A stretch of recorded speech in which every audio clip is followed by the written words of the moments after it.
Bienvenue dans cette nouvelle vidéo consacrée au sculpting dans Blender. Nous allons passer en revue chacune des brushes de la catégorie jaune qui correspond aux brushes spéciales de sculpting et qui vont nous permettre de générer des opérations avancées sur nos surfaces. On a pas mal de nouvelles features au fur et à mesure du développement de Blender, dont par exemple la pose brush qui est assez récente. On va avoir aussi dans la prochaine version une cloth brush qui va nous permettre très rapidement de générer un maillage comme si c'était du tissu. Elle n'est pas accessible dans ce numéro de version. On est ici dans la 2.82. Cette brush sera disponible dans la 2.83. Je vous invite à aller regarder les news. Elle est encore en cours de développement et elle sera bientôt en intégration. Pour revenir à nos brushes qu'on a ici, on va avoir plein de types de brushes qui ont tous un effet bien particulier. Donc, par exemple, la Multiplane Scrape. Cette brush va nous générer un scrape, comme on l'a vu précédemment avec l'outil Scrape, en fonction de deux plans. Donc là, si je viens donner un coup de brush, on peut voir que j'ai deux polygones qui s'affichent. Ça va un peu venir du coup faire un scrape en fonction de ces deux plans. Ça peut être très pratique si par exemple je viens avec l'outil Blob venir créer toute une arête qui est un peu organique. Avec CTRL R, je vais venir redéfinir un peu mon maillage. Et avec ce Multiplane Scrape, je vais pouvoir venir redéfinir une edge à partir d'une surface organique. Donc là, hop, on peut voir que si je passe plusieurs fois avec cette brush, je vais recréer un coin à 90 degrés. Dans les options de cette brush, on peut voir que j'ai pas mal d'options car c'est une brush assez spécifique. On a ici un plane angle qui va me permettre de contrôler l'angle entre les deux plans qu'on voit quand je passe le curseur. Donc si je vais dans des valeurs inférieures, je vais avoir un plan qui va essayer d'être le plus plat possible. Donc à 0, j'ai un plan qui est presque tout plat. Et si maintenant je mets un plan beaucoup plus élevé, c'est-à-dire un maximum 160, qui vient pincher ces deux polygones pour venir créer une arête. Maintenant qu'on a vu le Multiplane Scrape, on va passer sur une brush qu'on retrouve dans pas mal de soft 3D, le Pinch, qui va me permettre de venir contraster deux surfaces. Donc par exemple, si je viens en mode blob et que je recrée une différence entre deux surfaces, ensuite je fais un CTRL R pour recréer un peu de vertex. En appuyant sur P, j'ai accès au pinch. Le pinch, comme son nom l'indique, va venir créer un pincement entre deux surfaces. Ça marche super bien sur les transitions de surface. Cette brush de pinch va me permettre de venir, comme son nom l'indique, créer un pincement entre deux surfaces et du coup créer plus de contraste, par exemple sur cette transition de smooth. Si je viens créer un peu de pinch, on peut voir qu'il va prendre ma topologie et venir la pincer. Et du coup, on va pouvoir venir créer une rupture entre ces deux surfaces qui est un peu plus nette. Donc c'est assez efficace pour créer pareil des contrastes sur les arêtes et venir hop, pincher ma géométrie. Et tout de suite, juste après que j'ai fait cette opération, venir refaire un CTRL R qui va me refaire. Une fois que j'ai mes arêtes, si maintenant là je crée un CTRL R, il va me supprimer les vertex qui étaient trop près pour remettre une topologie uniforme. Dans ces cas-là, il faudrait venir diminuer mon voxel size, comme par exemple le diviser par 2. Donc plus je diminue cette valeur, plus on va avoir de topologie sur le cube. Et là maintenant, quand je fais un CTRL R, hop, on peut voir qu'il a conservé un peu mieux mon pinch. Maintenant que nous avons vu comment utiliser le pinch, nous allons maintenant passer à la brush grab, qui est une brush qu'on utilise très souvent pour commencer à créer des volumes à partir par exemple d'un cube. Cette brush est accessible avec le shortcut G. Donc si par exemple j'utilise la brush par défaut et qu'à tout moment j'ai envie d'utiliser la brush grab, je vais appuyer sur G et avoir accès à cet outil. Donc comme son nom l'indique, je vais pouvoir venir attraper mes vertex de mon cube et venir les déplacer en fonction de ma vue. Avec cet outil, on a un shortcut qui va nous permettre, au lieu de par exemple déplacer en fonction de la vue, de déplacer en fonction des normales de ma broche. Donc là, je suis sur une grosse broche, et ce qui se passe avec une grosse broche, c'est qu'on peut voir qu'il change un peu l'orientation de cette broche. En fait, c'est dû à la taille de ma broche. Là, il va en gros prendre la moyenne des deux faces et essayer de positionner ma broche pour qu'elle s'applique sur ces deux faces, car le cercle de ma broche survole ces deux faces. Si maintenant je réduis ma broche en un format beaucoup plus petit, on peut voir qu'il va venir s'orienter en fonction des normales de ma surface. Ça s'applique pour toutes les broches. Et du coup, pour notre outil de grab, c'est très important car il va nous permettre de venir grab en fonction des normales de notre surface. Avec le shortcut CTRL, je vais pouvoir venir effectuer un grab en fonction des normales de ma broche. Donc là, par exemple, si je fais CTRL-clic, on va pouvoir, là je peux le tourner, je peux déplacer mon curseur n'importe où dans l'espace.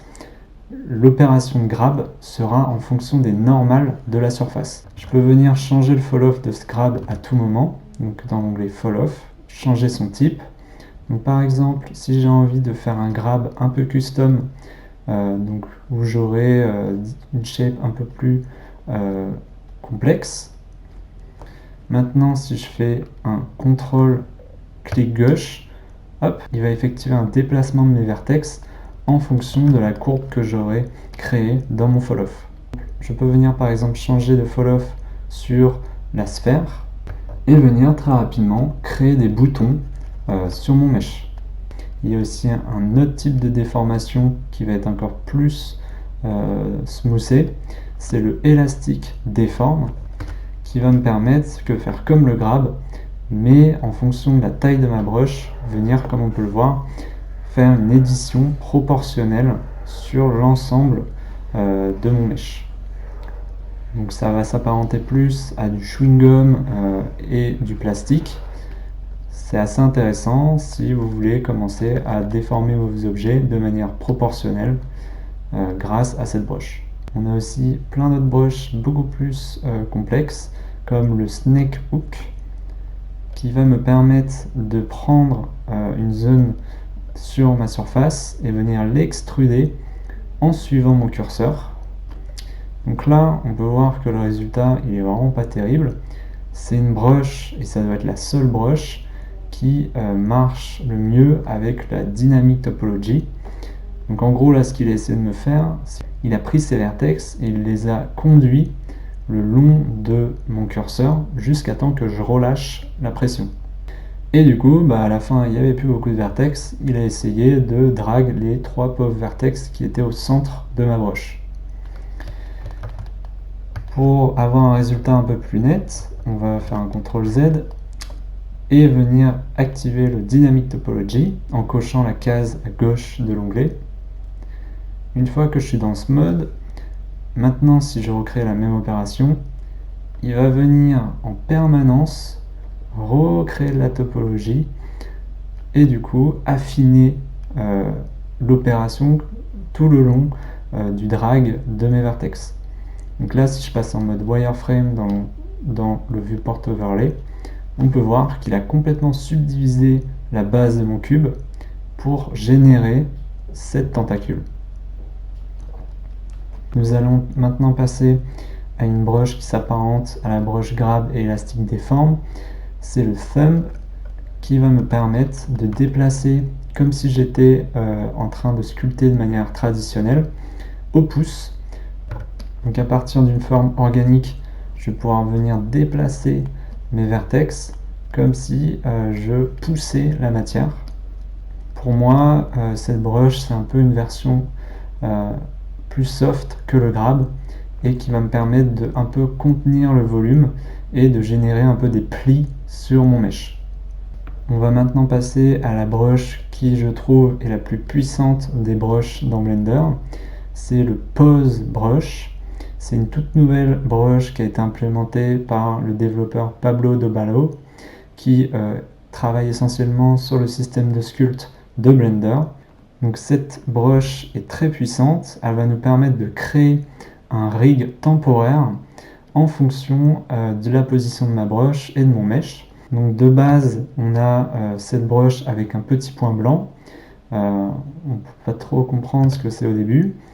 C'est une brush qui va utiliser la taille de la brush pour venir déformer suivant cet axe blanc.